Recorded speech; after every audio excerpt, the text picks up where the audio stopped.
Dito sa Papa Dudut Stories, ikaw ay hindi nag-iisa.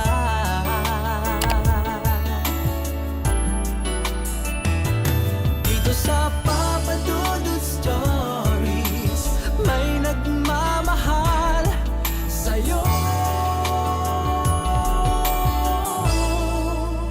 Papa Dudut Stories, Papa Dudut Stories. Dear Papa Dudut, sa lahat po ng mga nakatutok ngayon, huwag pong kalimutan mag-like, mag-share at mag-subscribe. Maraming salamat po sa inyong lahat.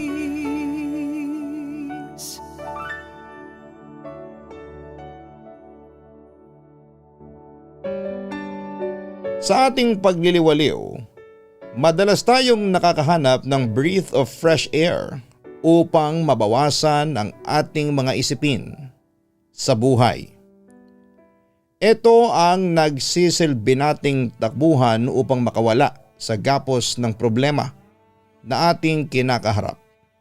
Ngunit may mga pagkakataon na ang simpleng gala na siyang inaasahan mong makakatulong sa iyo upang makalimot pansamantala ang siya pang magdadala sa iyo sa kapahamakan. Dear Papa Dudut, hello po, itago niyo na lamang po ako sa pangalang Brian. 27 years old at tubong Rizal, pero kasalukuyan ngayong nagtatrabaho sa Laguna. Isa po ang GF ko sa mga masugid ninyong tagapakinig, kaya naman nahikayat niya akong ikwento ang istorya ng aking tiyahe noong kanyang kabataan pa. Taong 1960s pa po nangyari ang kwentong ito. Nasa 20s pa lamang ata noon ng tiyahin ko. May pagka-happy-go-lucky ang vibes ng aking tiyahin at tipong kahit pagbawalan ata siya nila lolo at lola, ay go pa rin siya sa kanyang pakikipagbarkada at paggala ng walang paalam sa kanila. Kaya naman madalas siyang napapagalitan noon dahil sa pagiging sakit niya sa ulo. Sa kanilang magbabarkada ay hindi na bago ang buwan ng outing sa kung saang probinsya. Sabi niya yun lang daw kasi ang way niya para makapag-relax dahil uso na raw noon ang toxicity sa trabaho. Kaya naman para hindi siya maburyong ay nagliliwaliw siya madalas. Kumbaga sa term nating mga nasa batang henerasyon, ang nilalaan nilang magbabarkada, ang mga bakanting oras nila sa kanilang travel goals. Dahil nga hindi naman siya napipigilan nila lolo at lola ay hinahayaan na lamang siya ng mga ito. Basta alam lamang nila kung saan siya pupunta at kung sino-sino ang kasama niya.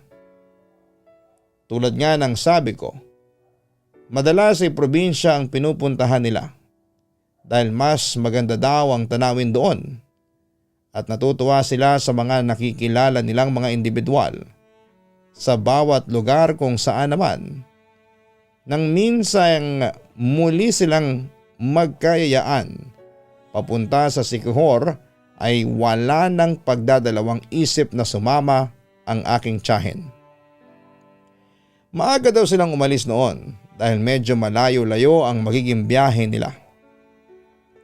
Hindi naman nila problema ang biyahe pagkababa sa airport dahil nagrenta sila ng kanilang masasakyan na siyang magagamit nila upang makapaglibot-libot sa lugar.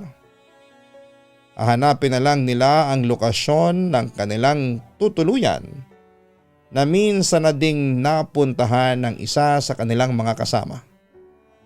Sa lakad nilang yon ay 5 silang magkakasama.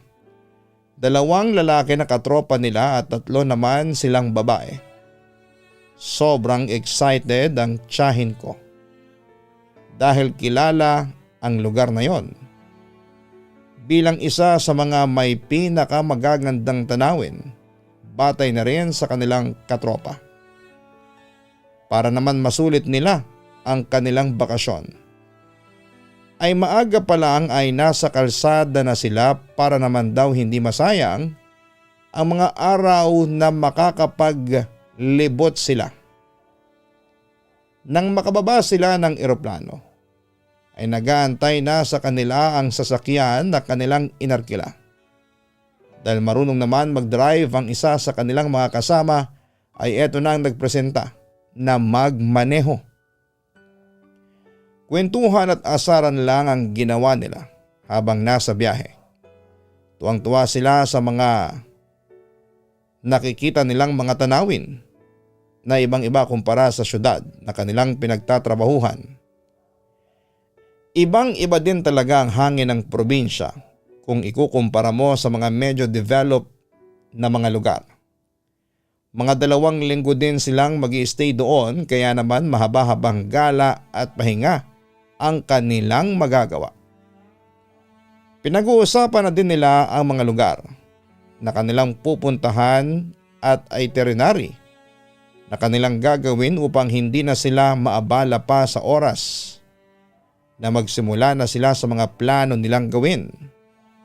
Mas okay daw kasi na nakaredy na ang listahan ng destinasyon upang hindi masayang ang oras at tuloy-tuloy lamang sila sa kanilang pagliliwaliw. Nasa ganong pag-uusap sila nang biglang huminto ang kanilang sinasakyan.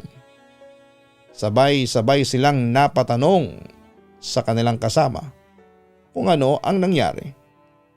Napapakamot sa ulo ang katropa nila at sinabing may natamaan ata silang matigas na bagay kaya na-flat ang gulong ng kanilang sinasakyan. Hindi pa naman daw kasama sa kanilang nirentahang sasakyan ang spare na gulong para maggamit sa ganitong sitwasyon. Isa pang problema ay medyo papadilim na din noon at hindi nila kabisado ang lokasyon kung nasaan man sila. Sinubukan nila na maghanap ng maaari nilang hinga ng tulong. Pero mukhang liblib na lugar ang kanilang hinintuan at tanging mga puno lamang ang nakikita nila. Nawawalan na sila ng pag-asa at iniisip na itulak na lamang ito ng biglang mula sa kakahuyan ay lumabas ang isang matandang lalaki. Marahil ay nasa 60 anyos na ito. May pagkamoreno at matangkad. May dala-dala itong mga kahoy. Marahil ay nangunguha ito ng panggatong para sa kanilang lutuan. Nang mapansin sila ng matandang lalaki, ay nginitian sila nito at nilapitan upang tanungin kung ano ang kanilang problema. Doon nila ipinaliwanag sa matanda ang kanilang sitwasyon. Wala namang pasubali na nag-alok ng tulong ang manong na nakita nila.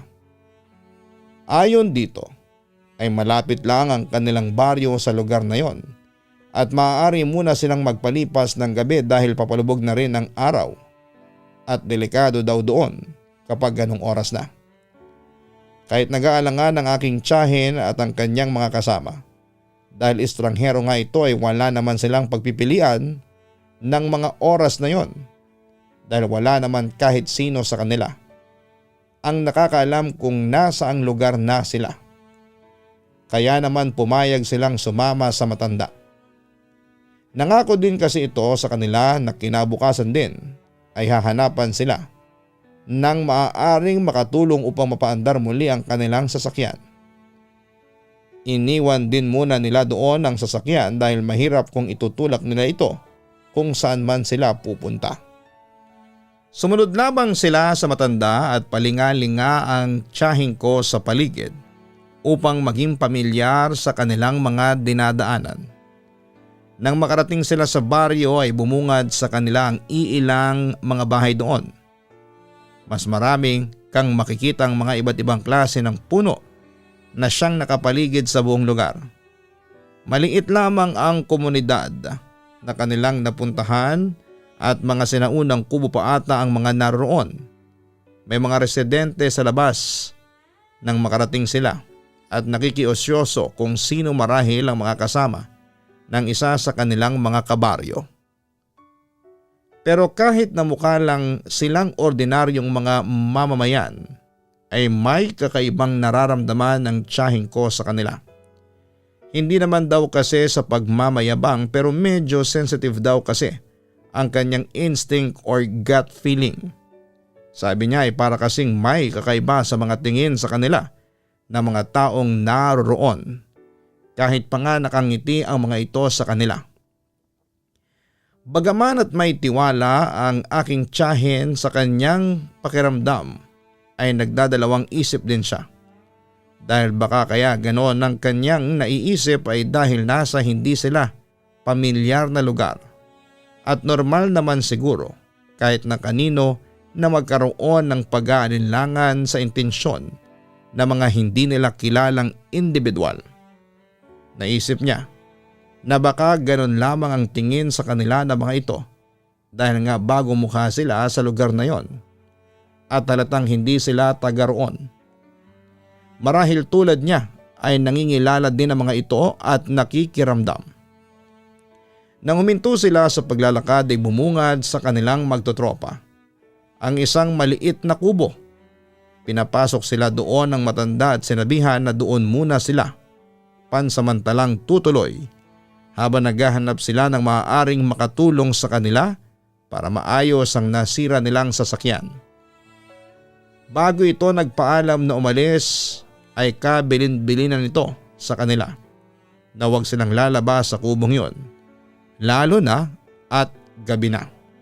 Medyo delikado daw kasi sa lugar na yon kapag ganong oras dahil may ilang mga tulisan umano sa bundok malapit sa kanila kapag gabi ay nagroronda.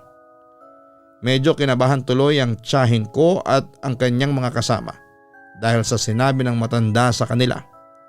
Naisip nila na baka mamaya ay bigla silang pasukin doon ng mga tulisan na sinasabi ng matanda at kung ano ang gawin sa kanila. Nang makalabas na si Manong ay tahimik lamang silang nakiramdam sa paligid. Natakot kasi talaga sila doon sa kinuwento ni Manong. Ilang saglit silang ganon hanggang sa natawa na lamang sila nang ma-realize nilang tinatakot lamang nila ang kanilang mga sarili. Naging at ease na rin sila sa lugar makalipas lamang ang ilang saglit. Napagpasyahan nilang magtotropa na maglaro na lamang ng board games na dala nila para mawala din ang pagka-bored. Habang abala sila sa kanilang paglalaro ay may isang matandang babae at isang bata na pumasok sa kanilang kubo na tinutuluyan. May dala itong mga pagkain na iniluto nito. Hindi naman daw sa maarte sila sa food pero iba kasi yung amoy ng dinuguan na dinala sa kanila nung matandang babae at ng kasama niyang bata. Alam daw nila na normal na malansa ang pagkain yon. Pero iba daw talaga yung sipa ng amoy na nanggagaling sa pagkaing inihain sa kanila. At para hindi ma-offend ang mga ito sa kanila, ay kinuha pa din nila ang pagkaing inihain sa kanila ng mga ito. Ngumiti naman nang malapad ang dalawa sa kanila na parabang tuwang-tuwa ang mga ito na tinanggap nila ang pagkain na inabot nito. Ginantihan din naman nila ng ngiti ang mga ito bago umalis. Wala ni isa man sa kanilang nagtangkang sumandok sa pagkaing inihain ng mga ito. Hindi naman daw sa wala silang tiwala sa mga taong yon. Ngunit di lang daw talaga nila masikmura ang amoy ng hapunang nasa harapan nila. Mabuti na lamang at kahit papaano ay may mga pagkain silang baon na maaaring makain. Kaya naman eto na lamang ang kanilang ginawang hapunan. Para naman hindi makita ng mga tao doon na hindi nila kinain ng binigay sa kanila ay nilagay nila ito sa isang plastic at sinilid sa kanilang bag. Mga bandang 10:00 na ng gabi ay napagpasyahan nilang magpahinga na. Para naman pag naayos ng maaga ang kanilang sasakyan, bukas ay makakaalis na rin kaagad sila. Nasa kahimbingan sila ng tulog nang makarinig sila ng mga kaluskos sa labas ng kubo na kanilang tinutuluyan. Ang kaninang kaba na kanilang nararamdaman ay muling bumalik nang maalala nila ang sinabi ng matandang lalaki na tumulong sa kanila. Agad silang tumayo mula sa pagkakahiga at nakiramdam. Nagkumpulan sila sa isang gilid ng kubo kung saan ay may siwang. Mula doon ay sinilip nila ang pinanggagalingan ng ingay. Medyo madilim noon kaya hindi nila masyadong naaaninag kung sino ang gumagawa ng ingay na yon. Nakikita lamang nila ang tila paa ng isang hayop na palakad-lakad sa paligid. Nasa ganong posisyon sila nang bigla na lamang may dilaw na mata na tumapat sa siwang ng kanilang sinisilipan. Napatili silang lahat kahit na ang dalawang lalaking kasama nila dahil sa gulat. Tila nagulat din sa kanila ang nilalang na yon, kaya tumalon at tumakbo ito palayo mula sa kanilang tinutuluyan. Napatras silang lahat habang nanginginig sa takot dahil sa hindi may paliwanag na bagay na sumilip pabalik sa kanila. Tila may isip kasi ang hayop na kanilang nakita dahil nagawa pa nitong tingnan sila matapos nitong maramdaman ang kanilang presensya. Hindi maiwasan ang tiyahing ko ng oras na yon na questionin kung ano o sino ang nilalang na yon. Alam nilang lahat sa kanilang mga sarili na imposibleng tao yon dahil wala namang normal na tao ang may ganong kulay ng mata. Pero dahil nga madilim ay hindi nila matukoy kung ano ito. Magdamag silang gising ng gabing yon dahil sa nangyari. Natatakot kasi sila na baka bumalik ito at kung anong gawin sa kanila. Kinaumagahan ay binisita muli sila ng matandang lalaking tumulong sa kanila. Nagpakilala ito sa kanila bilang Celso, hindi niya totoong pangalan, na isang magsasaka sa lugar na yon. Nagtataka itong nagtanong kung ano ang nangyari sa kanila at tila wala silang tulog. Humingi pa ito ng paumanhin kung hindi daw sila naging komportable sa lugar na yon.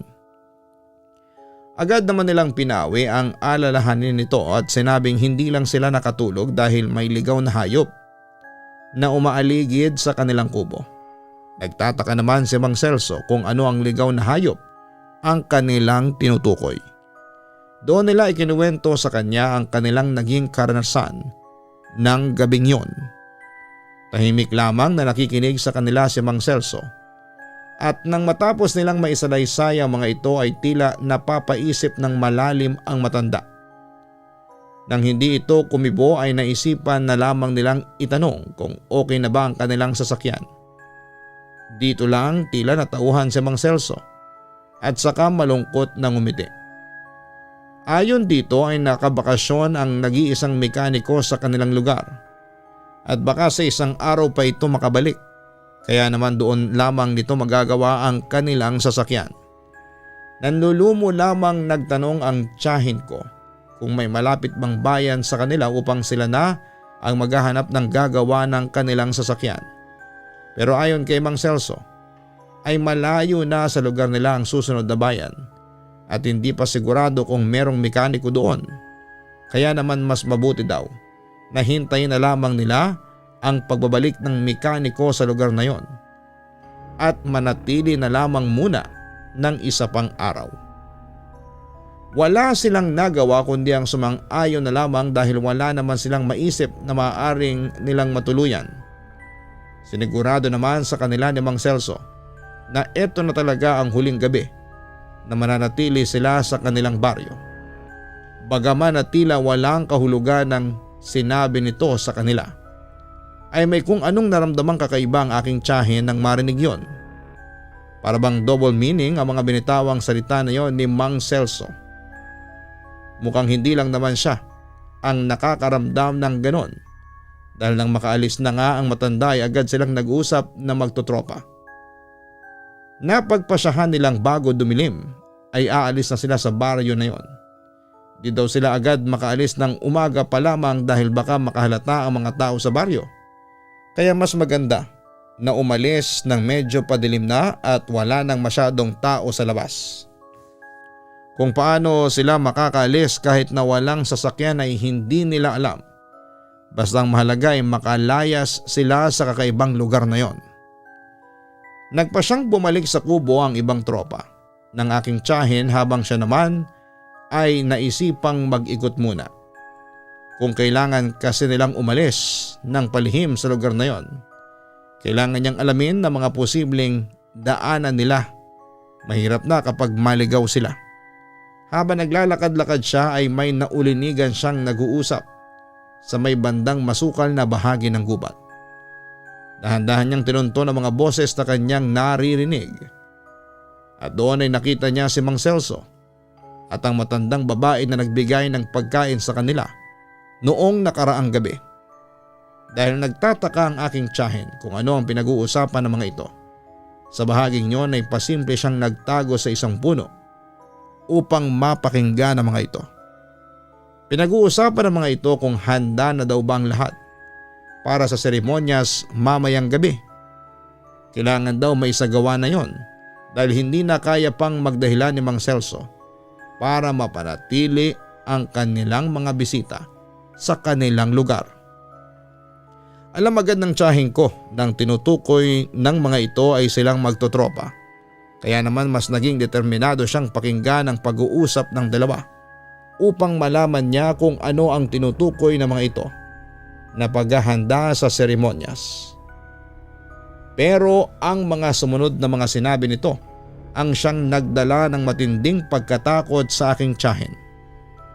Ayon kasi sa dalawang matanda, may balak ang mga ito na gawin silang alay sa kung sino mang Diyos nila sa pamamagitan ng pagkuha ng kanilang mga puso. Matapos nito ay ang mga katawan nila ay pagsasaluhan ng mga ito sa baryo. Tuwang-tuwa pa ang dalawa dahil sa 5 silang magkakasama ay matagal-tagal na magkakaroon sila ng stock ng pagkain para sa mga ito. Matapos nito ay umalis na rin ang dalawa doon. Nang hina ang tuhod ng tiyahin ko nang marinig niya ang mga sinabing yon ni Mang Celso. Akala pa naman daw niya ay mabait lang talaga ito. Pero yun pala ay may tinatago itong masamang balak sa kanilang magtotropa.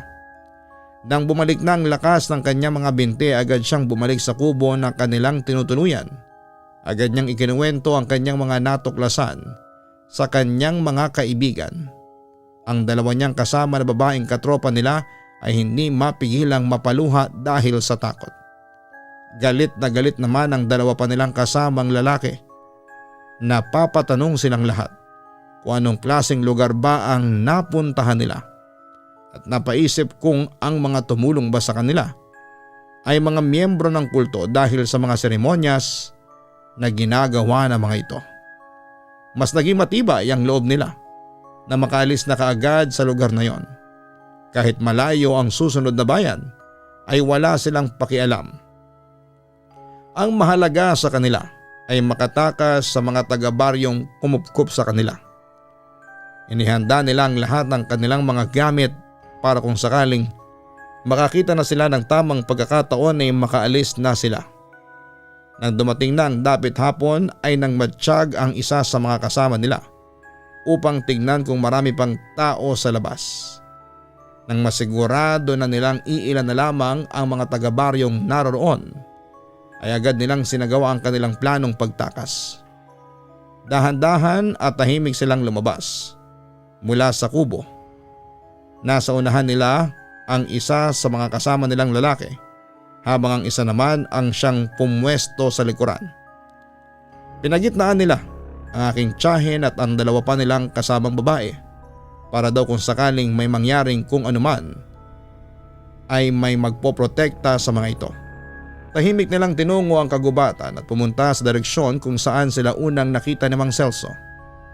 Maayos silang nakapasok sa loob ng gubat nang walang nakakapansin sa kanila na kung sino man sa baryo. Nang makasigurado silang kahit papaano ay nakalayo na sila sa lugar, ay doon na sila kumaripas ng takbo. Walang usap-usap silang nagpatuloy sa pagtakbo dahil magagabi na ng panahong yon. Hindi pa man sila nakakalayo ay nakarinig na sila ng mga yabag na tila malaking hayop. Doon na sila kinabahan ng husto dahil ang mga yabag na yon ay katulad ng tunog ng ingay na narinig nila nung nakarang gabi bago nila makita ang nilalang na may dilaw na mata. Mas binilisan pa nila ang kanilang mga kilos dahil baka maabutan sila ng kung anumang humahabol na yon. Hindi maiwasan ng aking tiyahin na mapalingon upang tingnan kung nasaan na ang nilalang na sumusunod sa kanila. Pero laking gulat niya nang makita ang isang tila asong malaki na mabilis na tumatakbo papalapit sa kanilang direksyon. Tila hayok na hayok sa pagkain ng tingin na ibinibigay nito at makikita pa ang pagtulo ng tila malalapot na laway ng nilalang na yon habang mabilis na tinutungo ang kanilang lokasyon. Agad niyang inalerto ang kanyang mga kasama at inutusan na maghiwa-hiwalay ng direksyon upang maligaw at malito ang malaking aso na humahabol sa kanila. Sa mga oras na yon ay wala ng ibang pumapasok sa isipan ng aking tiyahin kung hindi ang makalayo sa lugar na yon at matakasan ang mga taga-baryo na nagnanais silang saktan. Walang sino man sa kanila ang tumigil sa pagtakbo. Kahit pa nga pakiramdam nila ay bibigay na ang kanilang mga tuhod sa pagod. Nang matanaw na nila ang kanilang sasakyan ay saka silang muling nagsama-sama at tumakbo palabas sa lugar na yon. Sa pagkakatanda kasi nila ay may nadaanan silang bayan bago nila tumbukin ang masukal na kagubatang ito. Kaya naman doon nila napagpasyang pumunta at humingi ng tulong. Madilim na ng mga panahong yon at medyo hindi na nila makita ang daanan. Hindi naman sila makapagbukas ng flashlights dahil baka makaagaw ito ng atensyon at matuntun ng mga taga-baryo kung nasaan sila. Kaya naman todo kapa sila sa dilim. Muling lumingon ang aking tiyahin upang tingnan kung nakasunod pa ba sa kanila ang malaking aso at laking pasalamat niya nang makitang wala na ito. Pero panandalian lamang pala ang kapayapaan na kanyang makukuha dahil maya-maya lamang ay natatanaw nila ang tila mga sulo na unti-unting papalapit sa kanilang kinakalagyan. Mukhang nalaman ng mga taga-baryo ang kanilang pagtakas kaya hinanap din sila ng mga ito. Dahil mga pagod na sila, alam nilang madali na lamang silang maaabutan ng mga tumutugi sa kanila. Kaya naman napagpasyahan nilang maghanap muna pansamantala ng kanilang matataguan. Nang makakita sila ng isang abandonadong kubo, ay nagpahinga muna sila doon. Hingal na hingal sila habang nakasandal sa mga dingding na kanilang sinisilungan. Ramdam na ramdam ng tiyahing ko na mga oras na yon ang panginginig ng kanyang tuhod dahil sa walang humpay na pagtakbo nila kanina. Bagaman at gusto na nilang tuluyang makaalis sa lugar na yon, ay kailangan din nilang ipunin muli ang kanilang mga lakas upang makatakbo patungo sa kanilang destinasyon. Nasa ganon silang posisyon nang marinig nila ang angil ng kanina ay humahabol sa kanilang malaking aso.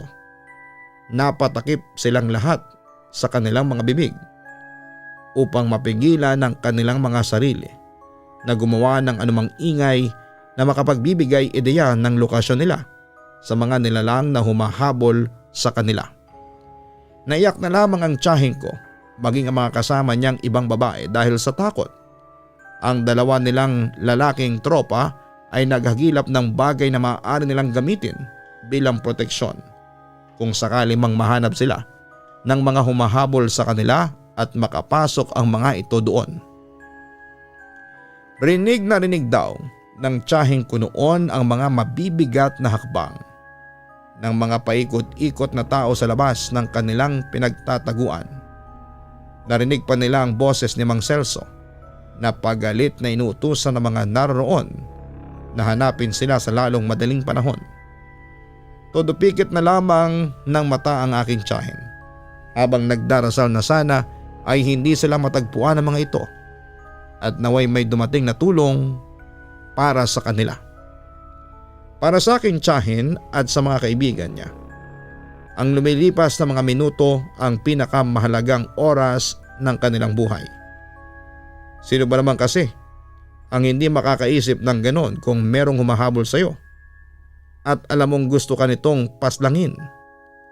Ramdam na ramdam nila ang kabog ng kanilang mga dibdib habang papalapit ng palapit ng mga ito sa kanilang kinakaroonan. Hindi nila mapigilan ang kanilang mga sarili na manginig sa takot. Naramdaman nila na malapit na sa kanila ang mga ito dahil ang mga yabag na mga paa nila ay mas lumakas kumpara sa kanila na naririnig nila. Nakahanda na mga kaibigan nilang lalaki na lumaban kung sakali man at nakapwesto na ang mga ito sa pinto nang bigla silang makarinig ng isang malakas na putok. Ang kanina na papalapit sa kanila ng mga yabag ay dali-daling nawala na tila tumakbo. Bagaman at nagtataka sila kung ano ang kanilang narinig ay hindi sila nagtangkang lumabas sa kanilang pinagkukublian dahil hindi naman nila alam kung saan nanggaling ang ingay na yon. Maya-maya pa ay muli silang nakarinig ng mga yabag na papalapit sa kanilang kinalalagyan. Muli ay naghanda ang kanilang mga kaibigan upang ipagtanggol ang kanilang mga sarili. Marahan na bumukas ang pintuan at doon ay niluwan nito ang ilang kalalakihan na may mga takip ang muka at may hawak na mga baril. Takot na takot na naghahawak kamay silang magkakaibigan habang nasa harapan nila ang dalawang lalaki nilang kaibigan. Nakatingin lamang sa kanilang mga kalalakihan na para bang sinusuri sila ng mga ito. Lumapit ang isa sa mga ito sa kanila at tinapik ang isa sa kanilang mga kaibigan. Sabay sabing ligtas na sila bago lumabas at sinenyasan silang sumunod sa mga ito. Bagaman at may pagtataka ang aking tiyahin kung sino ang mga ito, ay nakahinga sila ng maluwag nang sabihing yon sa kanila na mga lalaking yon. Pero dahil nga nadala na sila na magtiwala sa estranghero na kanilang nakilala ay medyo alangan pa silang lumabas at sumunod sa mga ito. Gayunpaman ay napagpasyahan nilang sa ngayon ay susunod muna sila sa mga ito upang malaman nila kung ano ang pakay ng mga ito at bakit sila tinulungan ito. Pagkalabas nila ay nakita nila ang malaking aso sa labas na tila naghihingalo na. Nang humugot na ito ng kanyang huling hininga ay nagulat ang aking tiyahin. Maging ang kanyang mga kaibigan nang biglang magbago ang anyo nito at maging isang tao. Kung kanina ay napatakip sila ng kanilang mga bibig sa takot, ngayon ay sa gulat naman dahil sa kanilang nasaksihan. Dito na lumapit ang tila leader ng grupong tumulong sa aking tiyahin at kinausap sila. Tinanong nito kung ayos lang ba sila at kung ano ang ginagawa nila sa lugar na yon. Pinaliwanag naman nila ang lahat ng mga nangyari simula nang masiraan sila ng sasakyan hanggang sa marinig nila at makita ang mga kakaibang pangyayari at plano na yon ng mga taga-baryo. Doon naman sinabi sa kanila ng mga ito ng baryong napuntahan nila ay pinamumugaran ng mga aswang. Matagal na daw hinahanap ng grupong yon ng baryo ng mga ito, pero bigo sila dahil tanging ang mga inimbitahang individual lamang ang nakakapasok sa kanilang lugar. May ilan din daw na nabiktimang mga turista ang mga ito, kaya naman naisipan ng grupo na magpatrol tuwing gabi upang manmanan ang lugar kung saan ay may mga napapabalitang nawawalang mga tao. Natsyempohan daw nila na nang gabing yon ay nakita nila ang mga ilaw ng sulo ng mga nilalang na yon. Kaya naman natunto nila ang lugar kung nasaan ang aking tiyahin at kanyang mga kaibigan. Mabuti na lamang at nakaabot pa sila dahil pagdating nila ay bubuksan na sana ng isang matandang lalaki ang kanilang pinagkukublian. Kaya naman binaril nila ang asong kasama ng mga ito upang mapukaw ang pansin ng mga nilalang na yon at lumayo na sa lugar. Nagtagumpay naman ang kanilang grupong tumulong sa kanila dahil tumakbo kaagad paalis ang ibang kasama ng malaking aso matapos itong mabaril. Nagtanong din sa kanilang mga ito kung may kinain ba silang pagkain na bigay ng mga ito. Doon lamang nila naalala ang kanilang ibinalot na pagkain mula sa baryo. Sumagot ang tiyaheng ko na wala silang kinain dahil iba ang pakiramdam nila sa mga pagkain inihain sa kanila. Nilabas nila ang dinuguan na kanilang itinago at umalingasaw ang masangsang na amoy nito na parang nabubulok na kung anong bagay. Sabi ng mga tumulong sa aking tiyahin, mabuti na lamang at hindi nila kinain yon dahil base sa amoy ng karning nakahalo doon ay tao ang sinahog nila dito. Namutla silang lahat sa nalaman at halos parang gusto nilang masuka. Mabuti na lamang at nakinig ang aking tiyahin at ang kanyang mga kaibigan sa kanilang gut feeling noon na huwag kainin ang naturang pagkain. Sinamahan sila ng mga ito sa kanilang sasakyan at tinulungan na hilahin ito. Dinala sila ng mga ito sa isa pang baryo kung saan ay inasikaso sila dito hanggang sa makabalik sila sa Maynila. Nang tinangka namang ituro ng aking tiyahin ang lokasyon ng baryo ay hindi na nila ito matagpuan. Para bang may harang na nagkukubli dito upang hindi madiskubre ng ibang mga tao. Pagkatapos ng insidenteng yon na kanilang naranasan ay natakot na ang tiyahing kong bumalik doon at maging ang pagpunta sa mga lugar na napapabalitang may mga naninirahang aswang. Sabi niya ay bagaman at mahirap daw paniwalaan ito at maaaring isipin ng iba na gawa-gawa lamang niya ang mga ito, ay totoo daw talaga itong nangyari sa kanila. Sa totoo lang, Papa Dudut, ay nahihirapan din akong paniwalaan ang kinuwento niya sa akin. Hindi ko alam kung totoo ba talaga ito o hindi, pero isa lang ang natutunan ko, na dapat mag-ingat sa mga nakikilala nating nagbabalat kayo na mabait pero may tinatago palang baho. Hanggang dito na lamang po ang aking kwento, Papa Dudut. Isang magandang gabi po sa inyo and more power sa inyong programa. Lubos na gumagalang, Brian. Tulad ng bilin sa atin ng ating mga magulang ay mag-ingat tayo sa ating mga nakikilala at nakakausap. Lalo pa nga at marami sa mga tao ngayon ang mahilig magkubli ng kanilang mga tunay na ugali at katauhan. Mahalaga na kapag dumadayo tayo sa ibang lugar ay pairalin natin ang ating isipan at pagiging listo sa lahat ng oras upang hindi tayo mabiktima ng mga nilalang na nakamaskara lamang. Huwag kalimutan na mag-like, mag-share at mag-subscribe. Suportahan niyo po ang Kaistorya Horror YouTube channel narrated by Jason Steele at ang Papa Dudut Family, na kung saan meron po tayong weekling pinamimigay ng mga prizes. Kung papaano, silipin niyo po ang Papa Dudut Family YouTube channel. Maraming salamat po.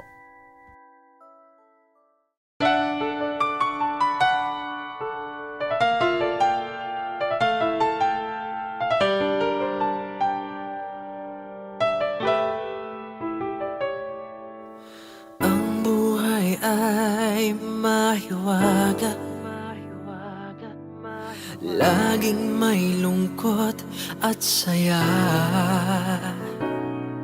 Sa Papa Dudut Stories, laging may karamay ka.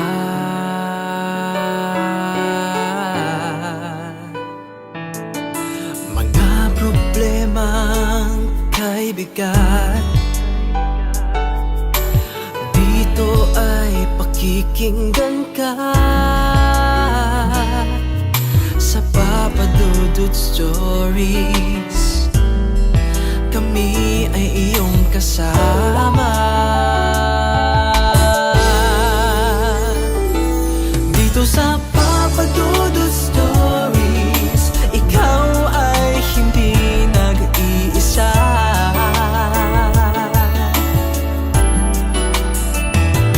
Dito sa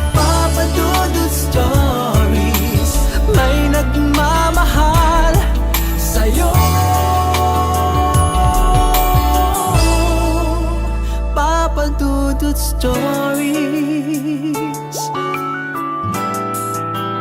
Papa Dudut Stories. Papa Dudut Stories.